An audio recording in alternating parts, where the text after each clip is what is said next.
Ah, ah, ah, ah,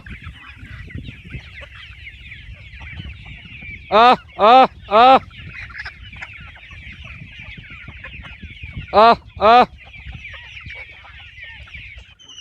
बिस्मिल्लाहिर्रहमानिर्रहीम। अस्सलाम वालेकुम व्यूवर्स, मैं हूं मखदूम अमीर हैदर हाशमी और आप देख रहे हैं मेरा YouTube channel Hashmi organic farming. दोस्तों, आज की video poultry farming, chicken farming में चूज़े डालने के सही टाइम पर है। उम्मीद करता हूं दोस्तों को मेरी ये वीडियो पसंद आएगी। तो चलते हैं अपने टॉपिक की तरफ। व्यूवर्स, यूँ तो चूज़ा आप सारा साल ही डाल सकते हैं, लेकिन कुछ महीने ऐसे होते हैं जिनमें चूज़ा डालने से चूज़ों के मरने की शरह में इजाफ़ा होता है और फार्मर को नुकसान होता है। लिहाजा चूज़ा डालने के लिए सही वक्त और मुनासिब टाइम का ख्याल रखना ज़रूरी होता है ताकि नुकसान से बचा जा सके।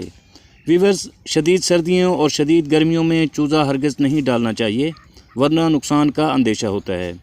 दोस्तों, अगर आप देसी मुर्गी की फार्मिंग गोश्त के लिए नए सिरे से शुरू कर रहे हैं तो पूरे साल में चूज़ा डालने के लिए अक्टूबर का महीना सबसे बेहतर होता है, क्योंकि गोश्त के लिए मुर्गियां डालने का वक्त होता है और आप इसे जनवरी फरवरी की सख्त सर्दियों में मार्केट में बेच सकते हैं।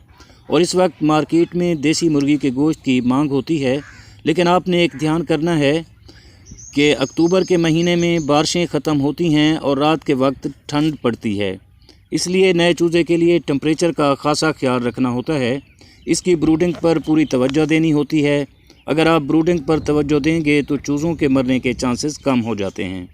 और दूसरा व्यूवर्स, चूज़ों की फीडिंग पर भी मुकम्मल ध्यान देना होगा। अगर हम फीडिंग प्रॉपर तरीके से नहीं करेंगे तो फिर भी चूज़ों के मरने के चांस बढ़ जाते हैं, जिससे हमें नुकसान उठाना पड़ता है। इसी तरह व्यूवर्स, अगर आप अंडों के लिए चूज़ा डालना चाहते हैं तो आप फरवरी के आखिर में और मार्च अप्रैल में चूज़ा डाल सकते हैं। इन महीनों में ब्रूडिंग पर आने वाला ख़र्च हम कम कर सकते हैं। लेकिन दोस्तों, चूज़ा चाहे गोश्त के लिए डालना हो चाहे अंडे के लिए, एक बात ज़हन नशीं कर लें कि आप चूज़ा किसी एतमाद वाली हैचरी से और ए ग्रेड चूज़ा ख़रीदेंगे ताकि बाद में कोई पछतावा ना हो। अब ये आप दोस्तों पर मुनहसर है कि आप किस चीज़ की फार्मिंग करना चाहते हैं, अंडों की या गोश्त की। अगर आपने फ्री रेंज पोल्ट्री फार्मिंग करनी है तो ये भी दो तरह की होती है, अंडों के लिए भी और गोश्त के लिए भी। इसमें जब चूज़ा 40 दिन का हो जाए तो आप इसको फ्री रेंज वाली जगह पर छोड़ सकते हैं। फ्री रेंज फार्मिंग से क्या होता है कि आपकी मुर्गियों के अंडे ऑर्गेनिक और लजीज होते हैं और गोश्त भी प्योरली ऑर्गेनिक होता है। व्यूवर्स, याद रहे कि अब हर आदमी ऑर्गेनिक की तरफ आ रहा है और हमेशा ऑर्गेनिक की तलाश में रहता है। आपकी ऑर्गेनिक चीज़ों की यानी मसनूआत की, दूध हो, मक्खन हो, घी हो, गोश्त हो या फिर अंडे हों, तो इसकी मार्केट में ज़्यादा डिमांड होती है और अच्छा मुनाफा आपको मिल सकता है। तो दोस्तों, आने वाले सालों में तमाम लोग ऑर्गेनिक की तरफ आ जाएंगे।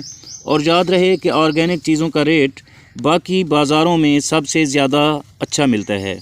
दोस्तों, उम्मीद करता हूं कि आपको मेरी ये वीडियो अच्छी लगी होगी। अगर वीडियो अच्छी लगी हो तो वीडियो को लाइक और शेयर कर दें, और अगर आप दोस्त मेरे चैनल पर नए हैं तो चैनल को भी ज़रूर सब्सक्राइब कर दें। बहुत शुक्रिया।